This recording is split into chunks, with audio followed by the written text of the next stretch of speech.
हम ये कहना चाहते हैं कि जो खान सर की कोचिंग सेंटर पे हमला हुआ, क्यों हुआ था, ये गलत हुआ है जो भी हुआ है। अब बताइए, उन्होंने एजुकेशन को फ्री किया, एजुकेशन फीस कम किया, एजुकेशन को फ्री करने की कोशिश की, कम फीस में उन्होंने प्रिपरेशन करा रहे हैं, तब उनको गाली दी गई। आज आज जब उन्होंने नीट का पेपर लीक हुआ, उसका विरोध किए, और उसके बाद अभी उनके कोचिंग सेंटर से 1000 स्टूडेंट किसी परीक्षा में सिलेक्टेड हुए, तो उनको विरोध किया गया, उनको बम से मारने की धमकी दी गई, उनकी कोचिंग सेंटर उड़ाने की धमकी दी गई। ऐसा इसलिए कहा जाता है कि अगर लोग शिक्षित हो जाएंगे तो कल अपने हक के लिए लड़ेंगे, बोलेंगे।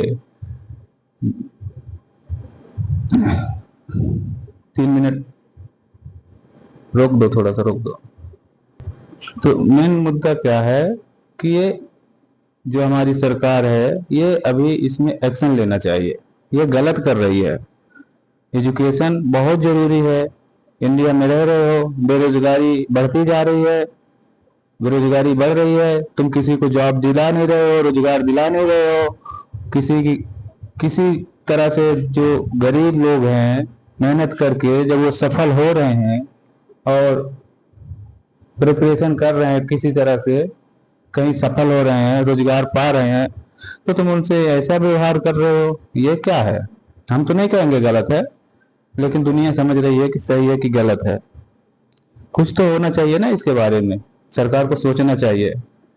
खान सर इस समय 1 नंबर के टीचर में आते हैं, उनका सबसे ज्यादा सिलेक्शन होता है हर क्षेत्रों में स्टूडेंटों का, पढ़ने वाले स्टूडेंटों का। लेकिन ये क्या है, लड़ाइयाँ चल रही है, विरोध चल रहा है, कोई कुछ बोल ही नहीं रहा है, कुछ भी ला दिया जा रहा है मुद्दा।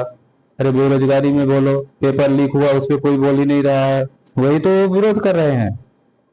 ये हमारी जो अंजना जी हैं पत्रकार, उनके बारे में कितना बोले, कोई बोल रहा है। सारे टीचरों को 2 कौड़ी का बता दिया गया। बताइए, जो निर्माण कर रहे हैं भारत का, जो भविष्य है, वो 2 कौड़ी के हैं। अरे जो ऊपर बैठे हैं, जो तुम तो बोल रही हो, वो भी तो, जो तुम बोल रही हो, आखिर तुम भी तो 2 ही कौड़ी की कहीं टीचर से शिक्षा ली थी। जो आज देश को चला रहे हैं वो शिक्षा भी तो लिए थे 2 कौड़ी की टीचर से। तुम यार क्या बातें कर रही हो।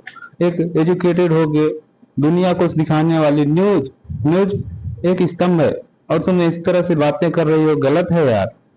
भारत को, सरकार को इसके बारे में सोचना चाहिए, सही निर्णय लेना चाहिए। धन्यवाद। टीचर के, खान सर के कोचिंग में जो हमला हुआ, उनको जान से मारने की धमकी दी गई, उनको बम से उड़ाने की धमकी दी गई, इसका मेन कारण है कि जब उन्होंने फ्री कोचिंग, फ्री एजुकेशन की मांग की और उसका स्कोप बढ़ाया, तब उनको गालियां दी गई। और जब उन्होंने फ्री मेडिकल की सुविधा दी, फ्री में अस्पताल प्रोवाइड कराया, जब भी गरीबों के बारे में सोचते हैं तो अभी उनको बम से उड़ाने की धमकी दी गई। ऐसा क्यों होता है? क्योंकि सबको पता है कि टीचर के गोद में निर्माण और संहार दोनों चीजें पलती हैं। तो अगर हम निर्माण तक हैं अभी, तो इनको निर्माण तक ही रखा जाए।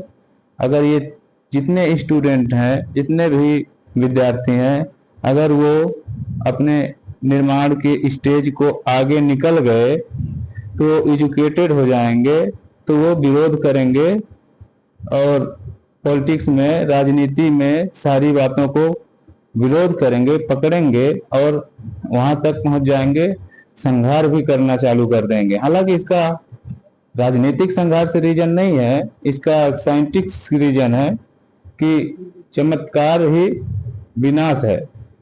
तो अगर उन्होंने चमत्कार के बारे में, किसी चीज के बारे में सोच रखा है निर्माण करने के लिए, बम बनाना, केमिकल कुछ भी बना रहे हैं, तो उसके जितना, उससे विज्ञान जितना हमारे लिए चमत्कार है, वरदान है, उतना हमारे लिए अभिशाप है। ऐसा शिक्षकों ने ही कहा है, ऐसा शिक्षा में दी जाती है। तो हम कहना क्या चाहते हैं, कहने का मतलब ये है कि जो शिक्षकों पे अभी चल रहा है, ये सरासर अन्याय है। सरकार को इसके बारे में कदम उठाना चाहिए। अगर कोई गरीबों के बारे में सोच रहा है तो उसका विरोध ना करे, उसका सपोर्ट करे। और कोचिंग क्या है? कोचिंग सरकार की विफलता का कारण है। अगर कोचिंग खोली गई है तो इसका मतलब है कि सरकार ने जो सरकारी संस्थाएं कोचिंग एजुकेशन की स्कूलें कॉलेजें खोली हैं, उसके असफलताओं की वजह से ही कोचिंग चलती है। अगर तुम वहां पे अच्छे से टीचिंग देने लगो, ज्ञान देने लगो, एजुकेटेड करने लगो, क्यों जरूरत पड़ेगी? नहीं पड़ेगी। कोचिंग ये सारी बंद हो जाएंगी प्राइवेट, क्योंकि जो उनको सरकारियों को पैसा चाहिए, उनको पैसा मिल रहा है सरकारी टीचरों को, क्या मतलब है पढ़ाई से? जो मेहनत कर रहे हैं उनसे विरोध किया जा रहा है, ये गलत है। सरकार को इसके बारे में सोचना चाहिए। धन्यवाद।